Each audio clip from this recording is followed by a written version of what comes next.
Let's get back to the politics and look at Susan Ley's speech. I'm joined by Eamonn Fitzpatrick. We'll be joined by David Gazzard in a moment. David, a long-time Liberal advisor, he was in the room and I'm looking forward to hearing what he's got to say. But Eamonn, as a long-time Labor strategist yourself, what did you make of that? Clearly, if you look at the key aims of that address, one, introduce herself to the Australian people. Two, to say that they listened to the election result, I think was the second and probably most important thing she was trying to convey today.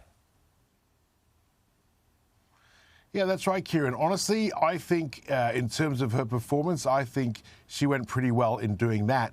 I still believe Susan Ley's biggest challenge will come from within. She is talking, herself about some of the cultural changes she wants to make in terms of women. I mean, we're looking at energy.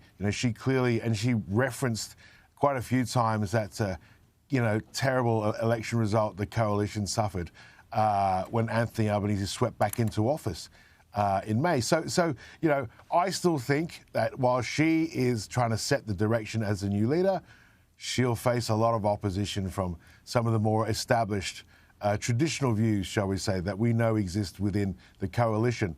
But, if the coalition is to come back and try to be competitive anytime soon, then she's making all the right noises. I think that is for sure. But, leadership is hard.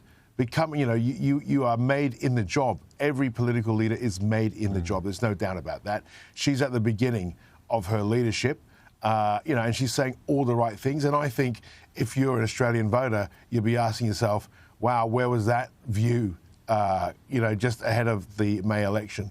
But, talk about absolutely distancing herself and the Liberal Party under her compared to the one that existed before the May election. She is drawing a very, very big line in the sand. Yeah, well, it's interesting. David Gazzard in the room, long-time advisor. Do you think she landed the speech, the Q&A, job done from Susan Ley today in your view, David? Yeah, well, the job has started, and I agree with Eamonn to an extent, but there were a number of objectives that Susan would have had before starting this speech, and the first was to reach out and acknowledge that the Liberal Party has a big job on its hands and it was smashed at the last election. No doubt about that. So she's acknowledging that clearly. She's also putting out a bit of her own CV for the public to start galvanising around, and it's an impressive one, particularly for women in the workplace. I mean, she's been a bush pilot, she's worked at the ATO, she's got a master's, she took herself back to university, she's worked on a farm. I mean, some of those amazing stories, she said, were quite compelling. So I'd imagine we're going to hear those over and over again. Now, when was the last time we saw a party go backwards in the same way the coalition did at this last election?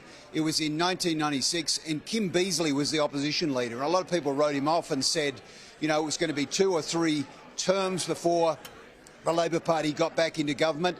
And it actually turned out to be the case that it did take that long. In fact, it took longer. But Beazley had revived the Labor Party within a term to win more of the popular vote at the 1998 election than John Howard did. And it was only because of hardcore sandbagging of Liberal marginal seats that the coalition got over that line. So it is absolutely possible. I think Susan has to stare down the detractors in the party. She's got to stare down the factions. She has to put forward policies that appeal to people, and she sort of started that process in talking about aspirational policies where kids can get a house, where the burden of taxation is taken off families, where people feel their businesses are going to get a go. And that is going to be a 3-year job. But there's no doubt that the job of an opposition leader after an electoral hiding are probably the most difficult in politics.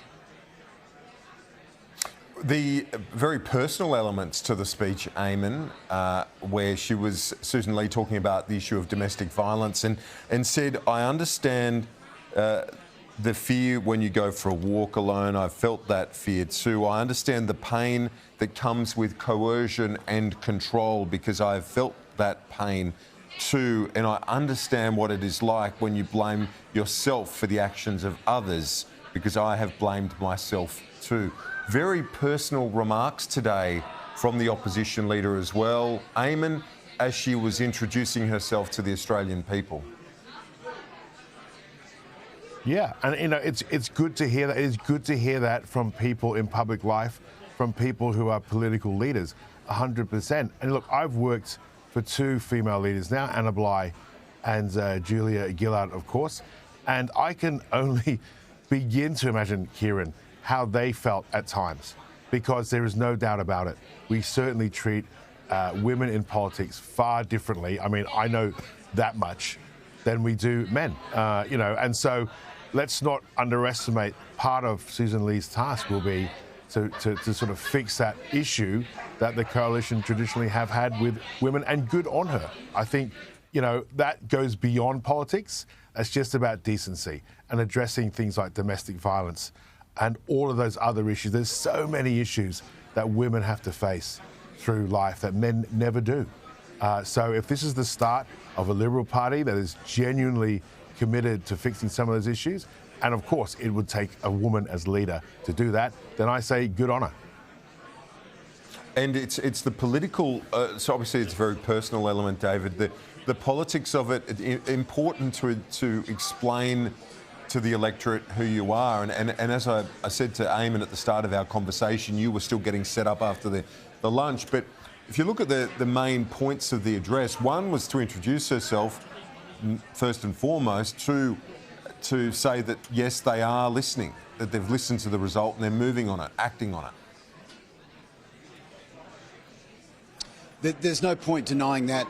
There's no point denying that the coalition got a flogging at the last election. There's no point in denying that the policies weren't up to scratch. There's no point denying that there were certain segments of the population that just did not vote for the coalition. And the coalition, it was quite a task actually to achieve what they did, and that was to take an election-winning lead 2 or 3 months out from the last general election and turn it into a flogging of the magnitude we saw earlier this year. So, but you know, I don't think we should overstate that. I mean, it was a flogging. It said there were problems with Peter Dutton and his leadership, but they are not problems that can't be overcome. Given the public were prepared to endorse the coalition if asked only months before the last federal election. So it is easy to overstate the magnitude of the problem.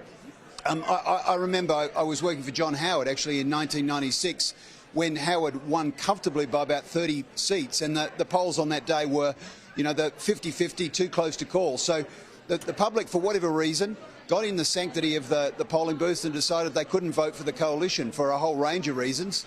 Some of those were policy, some of those were personality driven. Susan's got a job of winning those seats back, but it's not an insurmountable challenge.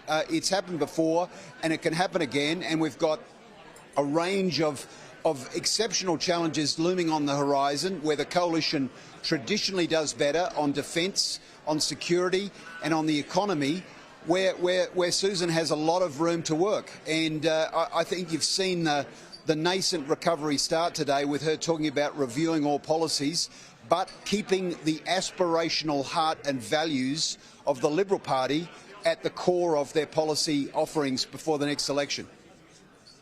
Yeah, that's got to be at the core, David. And just only 2 minutes left. David Gazzard, I'll go to you first on this because it's something Eamonn touched on at the start of the conversation. The issue of unity is so important. You know, if you look back to the history of oppositions when they've been successful, when they've taken popular governments, at least if not down, taken a lot of seats off them, they've had unity. They've had a sense of purpose that has unified them. That's going to be so important to Susan Ley's prospects. Yes, I think that's right, Kieran. Disunity is death in politics.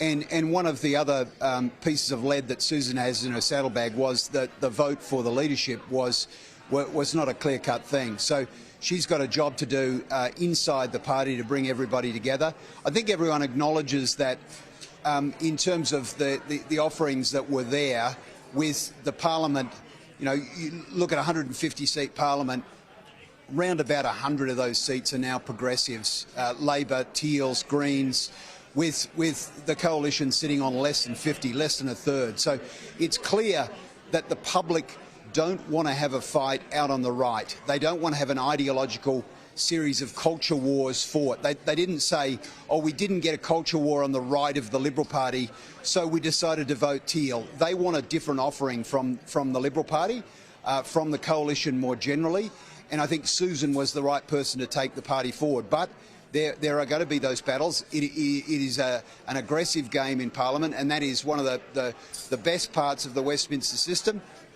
The weak policy solutions get weeded out, but you have to have fights. And she is going to have fights and stare down her opponents on the way through. And I think she started that process today. She's got a review of all policy going forward. She's got a review of the bureaucratic and administrative wings of the Liberal Party, all of which has to happen if you're going to bring together the party into a unified position before the next election. David Gazzard at the National Press Club, Eamonn Fitzpatrick, thank you, gents, as always.